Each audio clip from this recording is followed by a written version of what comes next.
cada vez mais perfeita da realidade.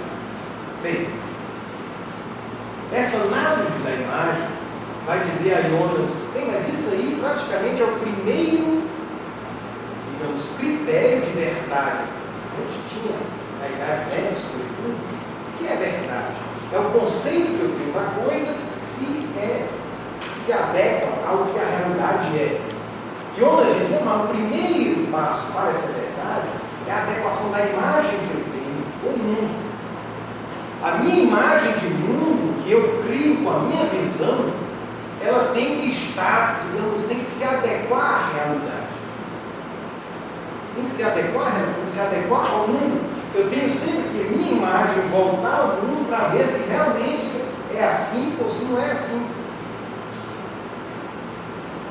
Isso mostra, de um lado, que o espírito tem mais liberdade em relação ao mundo, é um grau maior de liberdade que a visão me dá em relação ao mundo, mas ao mesmo tempo eu tenho que me ater ao mundo.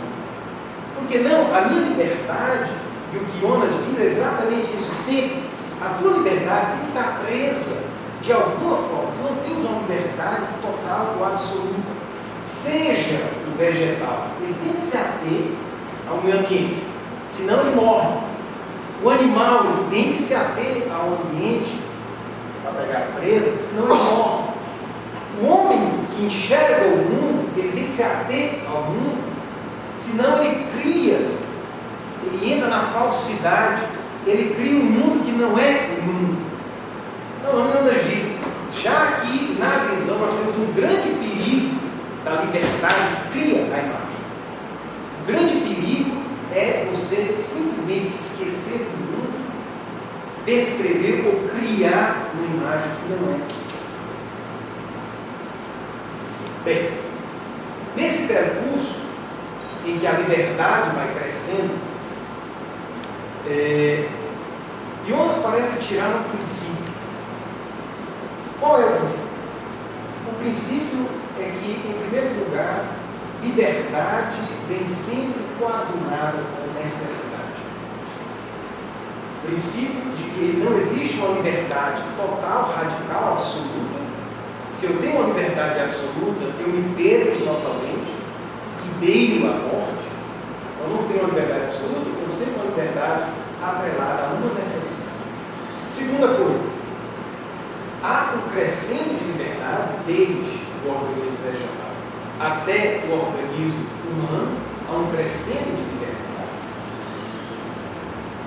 E esse crescente de liberdade faz duas coisas importantíssimas. Primeiro, coloca o que era humano na natureza, como eu disse, estende aquilo que nós dávamos valor somente ao humano, já na natureza, valorizando a natureza como tal. Quer dizer, a partir daí nós vamos ter a vida como já pertencente ao mundo do espírito, ao mundo humano, que Kant tanto valorizava.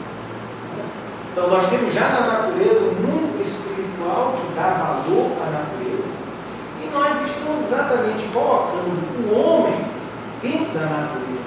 Quer dizer, a natureza pertence ao mundo humano e o humano pertence à natureza. Essa ligação do homem com a natureza. Mesmo nos estágios mais avançados da liberdade do espírito, nós vemos aqui que Jonas quer sempre ligá-lo ao mundo objetivo, para que a liberdade não se perda. Então ela cria, o último estágio é criar a imagem.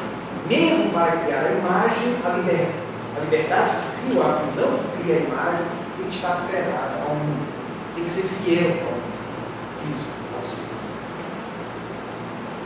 Bem, o último passo, digamos assim, de Jonas, nessa sua dialética da liberdade, do crescendo da liberdade, vai dizer que existe a criação da imagem. Qual é a imagem mais importante que o ser humano cria? É a imagem de si mesmo. É o eu. A imagem que nós temos de nós mesmos, Jonas diz, é fundamental e importante. E é nesse momento que Jonas se liga, ou, digamos, quer chegar no embate contra o existencialismo francês. E agora eu vou amarrar que eu disse até agora com a situação concreta da história da filosofia no tempo de Hans Jonas. Você sabe, Hans Jonas foi aluno de Heidegger. Heidegger foi um grande filósofo que praticamente fundou muitas outras correntes. Uma delas fundou, mas foi base para muitas outras correntes. Uma delas foi o existencialismo francês. Quem lembra de Jean-Paul Sartre? Sartre achava que a liberdade era absoluta, que nós construímos o nosso eu. E o ser humano, ele não tem uma natureza.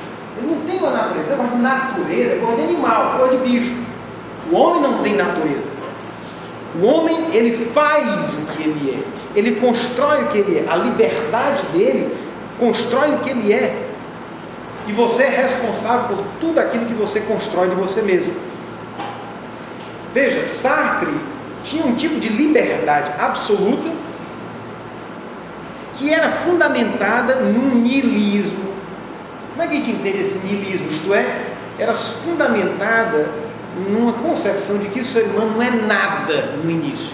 Ele cresce, ele nasce uma criancinha e a criancinha não é nada. Ela se constrói. O humano que ela vai ser, a pessoa humana que ela vai ser, os valores que ela vai ter, tudo ela constrói na história dela. Não existe nada dado. É uma pura construção subjetiva da liberdade absoluta. Veja, Jonas, ele chega ao momento de dizer, bem, eu crio a minha imagem. A liberdade humana tem o poder de criar o seu próprio eu. O que ele é, quem ele é, por quem eu sou. Mas, contra Sartre, vai exatamente dizer, a minha construção, o eu, da imagem que eu tenho de mim mesmo, não é uma coisa absurda. Eu já pertenço à natureza. Eu já tenho um ser